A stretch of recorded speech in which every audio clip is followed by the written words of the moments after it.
El pintor de la vida moderna. Charles Baudelaire. Fragmentos seleccionados. Capítulo primero. Lo bello, la moda y la felicidad. Lo bello está hecho de un elemento eterno, invariable, cuya cantidad es excesivamente difícil de determinar, y de un elemento relativo, circunstancial, que será, si se quiere, alternativamente o al mismo tiempo, la época, la moda, la moral, la pasión. Sin este segundo elemento, que es como la envoltura divertida, centelleante, aperitiva del dulce divino, el primer elemento sería indigestible, inapreciable, inadecuado e inapropiado a la naturaleza humana. Desafío a que se descubra una muestra cualquiera de belleza que no contenga estos dos elementos.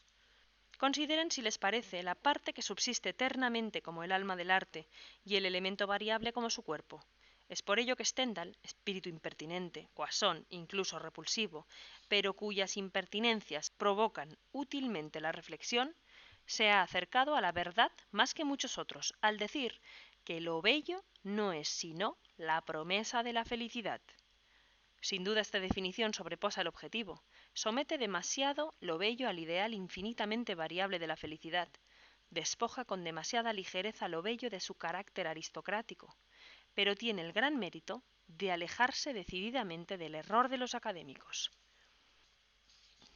Capítulo tercero.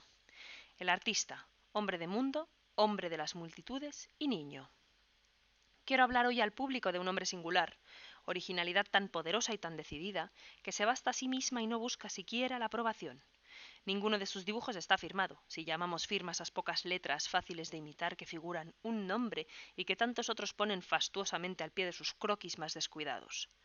Pero todas sus obras tienen la firma de su alma deslumbrante, y los aficionados que las han visto y apreciado las reconocerán fácilmente en la descripción que de ellas quiero hacer.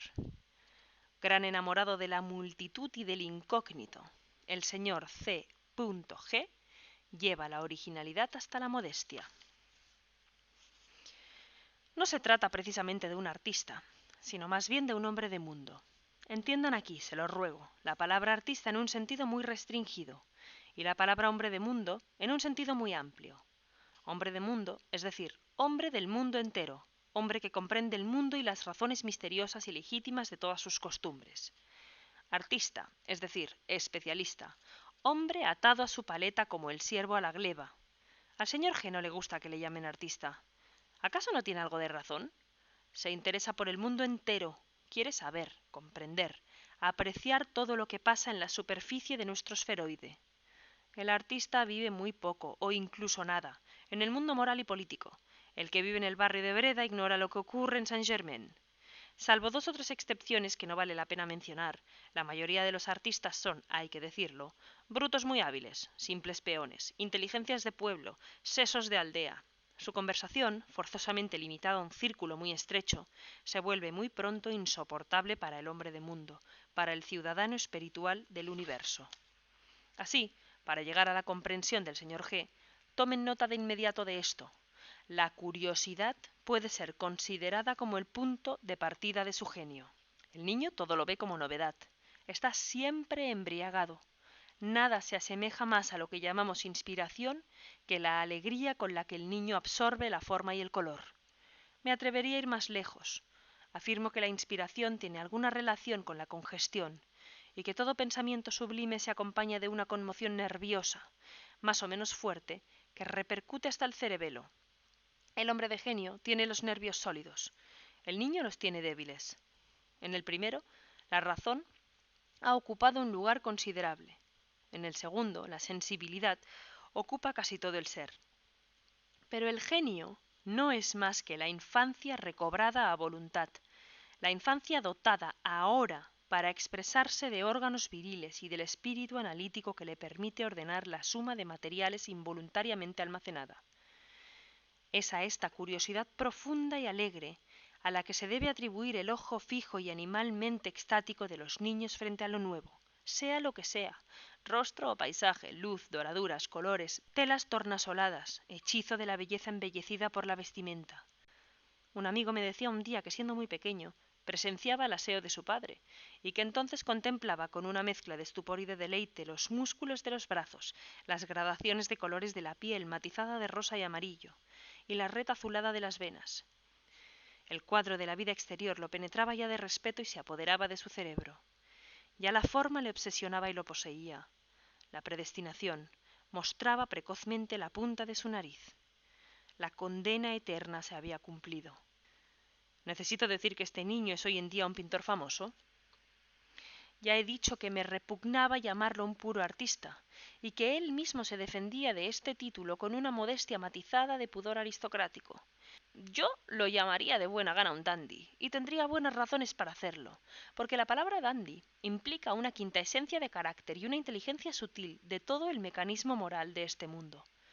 Pero por otra parte, el dandy aspira a la insensibilidad, y es ahí donde el señor G, dominado él por una pasión insaciable, la de ver y de sentir, se separa violentamente del dandismo. Amabam amare, decía San Agustín. Amo apasionadamente la pasión, diría de buena gana el señor G. El dandy está hastiado, o finge estarlo, por política y razón de casta. El señor G siente horror por las personas hastiadas. Posee el arte tan difícil, los espíritus refinados me comprenderán, de ser sincero sin ridículo. Lo decoraría gustoso con el nombre de filósofo, al que tiene derecho por diversos motivos, si su amor excesivo por las cosas visibles, tangibles, condensadas en estado plástico, no le inspirara cierta repugnancia por aquellos que forman el reino impalpable de lo metafísico. La multitud es su dominio, como el aire es el del pájaro, como el agua el del pez. Su pasión y su profesión es desposar la multitud. Para el perfecto flaner, para el observador apasionado, constituye un gozo inmenso elegir morada en el número, en lo ondulante, en el movimiento, en lo fugitivo y lo infinito. Estar fuera de casa y sin embargo sentirse en ella en todas partes. Ver el mundo, estar en el centro del mundo y permanecer oculto al mundo. Tales son algunos de los menores placeres de estos espíritus independientes, apasionados, imparciales, que la lengua sólo puede definir torpemente. El observador es un príncipe que goza en todas partes de su incógnito. El aficionado de la vida hace del mundo su familia. Como el aficionado del sexo bello compone su familia con todas las bellezas encontradas, encontrables e inencontrables, como el aficionado de cuadros vive en una sociedad encantada de sueños pintados en lienzo. Así, el enamorado de la vida universal entra en la multitud como en un inmenso depósito de electricidad. También se le puede comparar con un espejo tan inmenso como esa multitud, con un caleidoscopio dotado de conciencia, que en cada uno de sus movimientos representa la vida múltiple y la gracia inestable de todos los elementos de la vida. Es un yo insaciable del no yo, que a cada instante lo refleja y lo expresa en imágenes más vivas que la vida misma, siempre inestable y fugitiva. Todo hombre, decía un día el señor G, en una de esas conversaciones que él ilumina con una mirada intensa y un gesto evocador, todo hombre que no se sienta abrumado por una de esas penas de una naturaleza tan concreta que absorbe todas sus facultades y que se aburre en el seno de la multitud, es un tonto y yo lo desprecio. Admira la belleza eterna y la asombrosa armonía de la vida en las capitales, armonía tan providencialmente conservada en el tumulto de la libertad humana. Contempla los paisajes de la gran ciudad, paisajes de piedra acariciados por la bruma o golpeados por los cachetes del sol. Goza con los bellos carruajes, con los soberbios caballos, con la limpieza resplandeciente de los mozos, con la destreza de los criados, con el andar de las mujeres hondosas, con los hermosos niños, felices de vivir y de ir bien vestidos. En una palabra, con la vida universal. Pero la noche ha llegado. Es la hora extraña y dudosa en que las cortinas del cielo se cierran, en que las urbes se encienden. El gas mancha el púrpura del ocaso. Honestos o deshonestos, razonables o locos, los hombres se dicen: por fin ha terminado el día. Buenos y malos piensan en el placer y cada uno corre al lugar de su elección a beber la copa del olvido. Capítulo IV. La modernidad. Así él va, corre, busca. ¿Qué busca? Sin duda alguna este hombre, tal y como lo he presentado, este solitario dotado de una imaginación activa, siempre viajando a través del gran desierto de hombres, tiene un fin más elevado que el de un simple flaner, un fin más general, distinto del placer fugitivo de la circunstancia. Busca ese algo que se nos permitirá llamar la modernidad, porque no hay una palabra mejor para expresar la idea en cuestión. Se trata para él de extraer de la moda lo que ésta puede contener de poético en lo histórico, de obtener lo eterno de lo transitorio. La modernidad es lo transitorio, lo fugitivo, lo contingente, la mitad del arte, cuya otra mitad es lo eterno y lo inmutable. Ha habido una modernidad para cada pintor antiguo. La mayor parte de los bellos retratos que conservamos de los tiempos pasados visten trajes de su época. Son perfectamente armoniosos porque el vestido, el peinado e incluso el gesto, la mirada y la sonrisa, cada época tiene su porte, su mirada y su sonrisa, forman un conjunto de una vitalidad completa. Este elemento transitorio, fugitivo, cuyas metamorfosis son tan frecuentes, nadie tiene derecho a despreciarlo o a ignorarlo. Suprimiéndolo, se cae forzosamente al vacío de una belleza abstracta e indefinible, como la de la única mujer antes del pecado original. Sin duda es algo excelente estudiar a los antiguos maestros para aprender a pintar, pero eso no puede ser sino un ejercicio superfluo si el objetivo es comprender el carácter de la belleza presente. En una palabra, para que toda modernidad sea digna de convertirse en antigüedad, es preciso que sea extraída de ella la belleza misteriosa que la vida humana involuntariamente aporta. Ay de aquel que estudia en lo antiguo algo más que el arte puro, la lógica, el método general. Por dedicarse demasiado a él, pierde la memoria del presente, abdica del valor y de los privilegios proporcionados por la circunstancia, porque casi toda nuestra originalidad viene del sello que el tiempo imprime en nuestras sensaciones. El señor G., dirigido por la naturaleza, tiranizado por la circunstancia, ha seguido una vía del todo distinta. Comenzó contemplando la vida y no se preocupó sino tarde por aprender los medios para expresar la vida. El resultado es una originalidad impactante, en la que lo que puede quedar de bárbaro y de ingenuo aparece como una nueva prueba de obediencia a la impresión, como un halago a la verdad. Para la mayoría de nosotros, sobre todo para los hombres de negocio, para quienes la naturaleza no existe más que en función de la utilidad que puede prestar a sus negocios, lo fantástico real de la vida está singularmente embotado. El señor G lo absorbe sin cesar, tiene la memoria y los ojos llenos de él. Capítulo V. El arte mnemónico. Quiero hablar del método de dibujo del señor G. Dibuja de memoria, y no a partir del modelo, salvo en los casos, la guerra de Crimea por ejemplo, en que haya necesidad urgente de tomar apuntes inmediatos, precipitados y de fijar líneas principales de un motivo. En realidad, todos los buenos y verdaderos dibujantes dibujan a partir de la imagen escrita en su cerebro, y no a partir de la naturaleza. Si se nos presentan como objeción los admirables croquis de Rafael, de Watteau y de muchos otros, diremos que estos son apuntes muy minuciosos. Es verdad, pero meros apuntes. Cuando un verdadero artista ha logrado llegar a la ejecución definitiva de su obra, el modelo le será más un estorbo que una ayuda. Sucede incluso que hombres como Daumier y el señor G., acostumbrados desde largo tiempo a ejercitar su memoria y a llenarla de imágenes, se encuentran frente al modelo y a la multiplicidad de detalles que comporta, con su facultad principal turbada y como paralizada. Se establece entonces un duelo entre la voluntad de verlo todo y de no olvidar nada, y la facultad de la memoria que se ha habituado a absorber vivamente el color general y la silueta, el arabesco del contorno. Un artista que tenga el sentimiento perfecto de la forma, pero acostumbrado a ejercitar sobre todo su memoria y su imaginación, se ve entonces como asaltado por un tumulto de detalles, todos ellos pidiendo justicia con la furia de una multitud ansiosa de igualdad absoluta. Toda justicia es forzosamente violada, toda armonía destruida, sacrificada, más de una trivialidad deviene enorme, más de una pequeñez usurpadora. Cuanto más se dedica el artista con imparcialidad al detalle, más aumenta la anarquía. Y tanto si es miope como si es presbita, toda jerarquía y toda subordinación desaparecen. Así, en la ejecución del señor G, se muestran dos cosas. Una concentración de memoria resurreccionista, evocadora, una memoria que dice a cada cosa: Lázaro, levántate. Otra, un fuego, una embriaguez de lápiz, de pincel, semejante casi a un furor. El señor G comienza con ligeras indicaciones a lápiz que apenas marcan el lugar que deben ocupar los objetos en el espacio.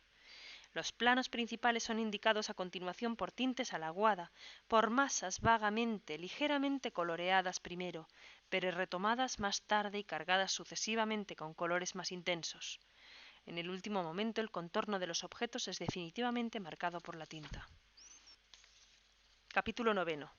El dandy. El hombre rico, ocioso y que aún hastiado no tiene otra ocupación que la de correr en pos de la felicidad. El hombre educado en el lujo y acostumbrado desde su juventud a la obediencia de los demás hombres. Aquel, en fin, que no tiene otra profesión que la elegancia, gozará siempre, en cualquier época, de una fisonomía distinta, completamente aparte. El dandismo es una institución vaga, tan rara como el duelo, muy antigua, puesto que César, Catalina, Alcibíades nos proporcionan brillantes ejemplos. El dandismo, que es una institución al margen de las leyes, tiene leyes rigurosas a las que están estrictamente sometidos todos sus miembros, por fuertes que sean, por lo demás, la fogosidad y la independencia de su carácter.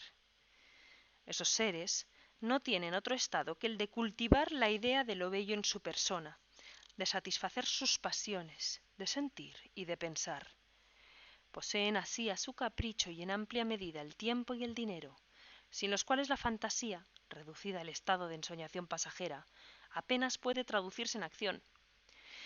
Por desgracia es muy cierto que sin ocio y sin dinero el amor no puede ser más que una orgía de cochero o el cumplimiento de un deber conyugal. El lugar del capricho ardiente o soñador se convierte en una repugnante utilidad.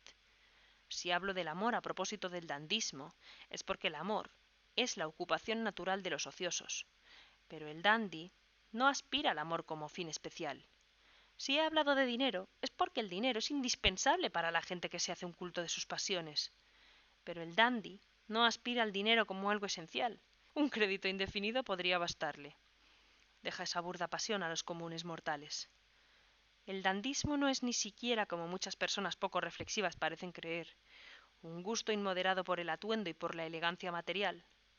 Esas cosas no son para el perfecto dandy sino el símbolo de la superioridad aristocrática de su espíritu. De igual manera sus ojos, apasionados ante todo de distinción, la perfección en el vestir consiste en la simplicidad absoluta, que es en efecto la mejor manera de distinguirse. ¿Qué es, pues, esta pasión que, convertida en doctrina, ha hecho adeptos dominadores? Esta institución no escrita que ha formado una casta tan altiva.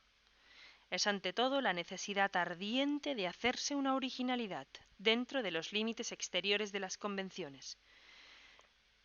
Es una especie de culto de sí mismo, que puede sobrevivir a la búsqueda de la felicidad que se puede encontrar en el prójimo, en la mujer, por ejemplo, que puede sobrevivir incluso a todo aquello que llamamos ilusiones.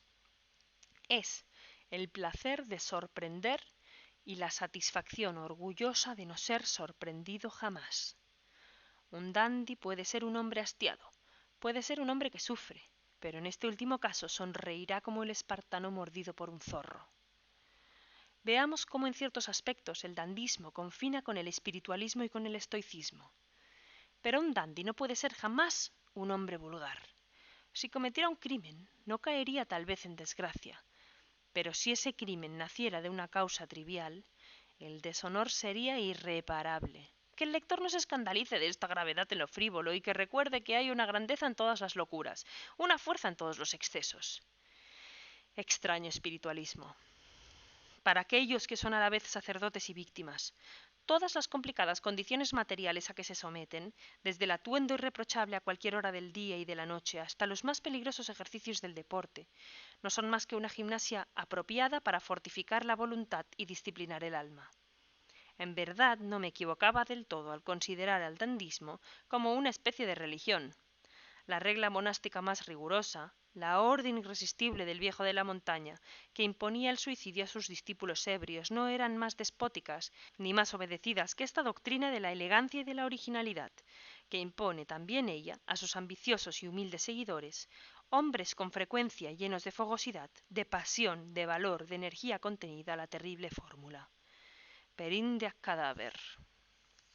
Que esos hombres se hagan llamar refinados, increíbles, bellos, leones o dandis, todos descienden de un mismo origen, todos participan del mismo carácter de oposición y rebelión, Todos son representantes de lo mejor que hay en el orgullo humano, de esa necesidad, demasiado escasa en las de hoy en día, de combatir y de destruir la trivialidad.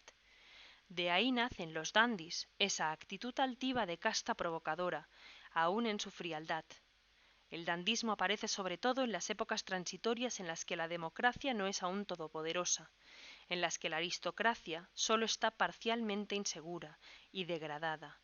En el desorden de esas épocas, algunos hombres desclasados, hastiados, ociosos, pero todos ricos en una fuerza nativa, pueden concebir el proyecto de fundar una especie nueva de aristocracia, tanto más difícil de romper cuanto que estará basada en las facultades más preciosas, más indestructibles, y en los dones celestes que el trabajo y el dinero no pueden conferir. El dandismo es el último destello de heroísmo en las decadencias.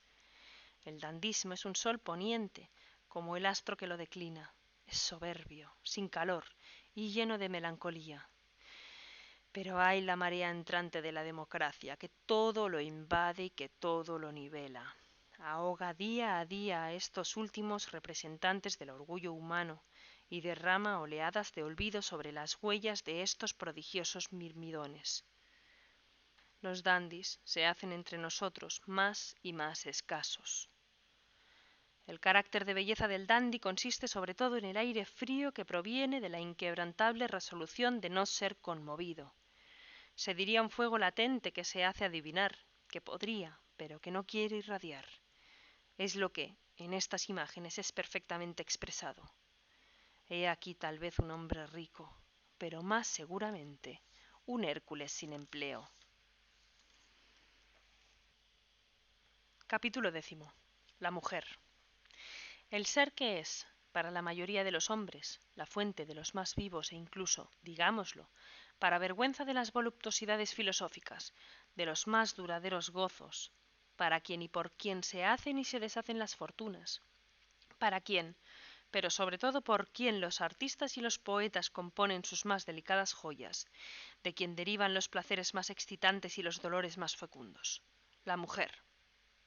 En una palabra, no es para el artista en general y para el señor G en particular, sólo la hembra del hombre. Es más bien una divinidad, un astro que preside todas las concepciones del cerebro masculino. Es una reverberación de todas las gracias de la naturaleza condensadas en un único ser. Es el objeto de la admiración y de la curiosidad más viva que el cuadro de la vida puede ofrecer a su contemplador. Es una especie de ídolo, estúpido tal vez, pero deslumbrante, hechicero, que mantiene los destinos y las voluntades sujetos a sus miradas. No es, digo yo, un animal cuyos miembros, correctamente juntados, proporcionen un perfecto ejemplo de armonía. No es ni siquiera el tipo de belleza pura, tal y como puede soñarlo el escultor en sus más severas meditaciones. No, esto no sería todavía suficiente para explicar su misterioso y complejo encanto. Todo lo que adorna a la mujer, todo lo que sirve para ilustrar su belleza, forma parte de ella, y los artistas que se han dedicado particularmente al estudio de este ser enigmático se apasionan tanto con todo el mundus mulieribus como con la mujer misma.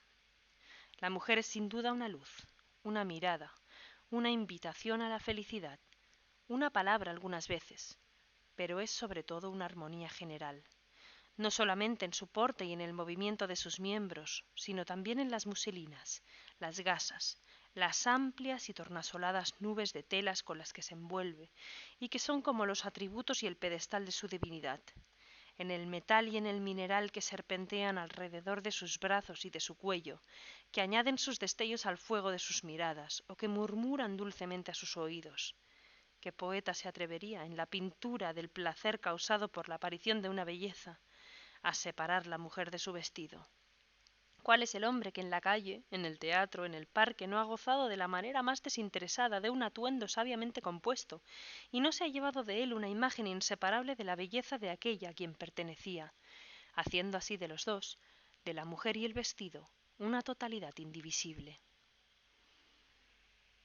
Capítulo 11. Elogio del maquillaje. La naturaleza no enseña nada, o casi nada, es decir, que fuerza al hombre a dormir, a beber, a comer y a protegerse mal que bien de las hostilidades de la atmósfera. Es ella también la que lleva al hombre a matar a sus semejantes, a comérselos, secuestrarlos, a torturarlos, porque tan pronto como abandonamos el orden de las necesidades y de las estrecheces para entrar en el del lujo y el de los placeres, vemos que la naturaleza no puede aconsejar sino el crimen. Es esa infalible naturaleza la que ha creado el parricidio y la antropofagia y otras 1000 abominaciones que el pudor y la delicadeza nos impiden nombrar. Es la filosofía, hablo de la buena, es la religión la que nos ordena alimentar a parientes pobres y enfermos. La naturaleza, que no es otra cosa que la voz de nuestro interés, nos ordena aplastarlos. Pasen revista, analicen todo lo que es natural, todas las acciones y los deseos del puro hombre natural, y no encontrarán nada más que horror. Todo lo que es bello y noble es el resultado de la razón y del cálculo. El crimen, cuyo gusto ha tomado el animal humano del vientre de su madre, es originariamente natural. La virtud, por el contrario, es artificial, sobrenatural, puesto que han sido necesarios en todas las épocas y en todas las naciones dioses y profetas para enseñarle a la humanidad animalizada, y que el hombre solo habría sido incapaz de descubrirla. El mal se hace sin esfuerzo, naturalmente, por fatalidad. El bien es siempre producto de un arte. Todo lo que digo de la naturaleza como mala consejera en materia de moral y de la razón como verdadera redentora y reformadora puede ser trasladado al orden de lo bello. Me veo así inducido a considerar el adorno como uno de los signos de la nobleza primitiva del alma humana. La mujer está en pleno derecho e incluso cumple una especie de deber al dedicarse a parecer mágica y sobrenatural. Es preciso que sorprenda, que encante. Ídolo. Debe dorarse para ser adorada. Debe pues tomar prestadas a todas las artes los medios para elevarse por encima de la naturaleza, para mejor subyugar los corazones e impresionar los espíritus. Poco importa que la astucia y el artificio sean conocidos por todos si el éxito es seguro y el efecto siempre irresistible. Sobre el maquillaje. ¿Quién no ve que el uso del polvo de arroz, tan neciamente anatemizado por los filósofos cándidos, tiene como finalidad y como resultado hacer desaparecer de la tez todas las manchas que la naturaleza ha sembrado ahí ultrajantemente, y crear una unidad abstracta en el grano y en el color de la piel, unidad que, como la producida por una malla, asemeja inmediatamente al ser humano a la estatua, es decir, a un ser divino y superior?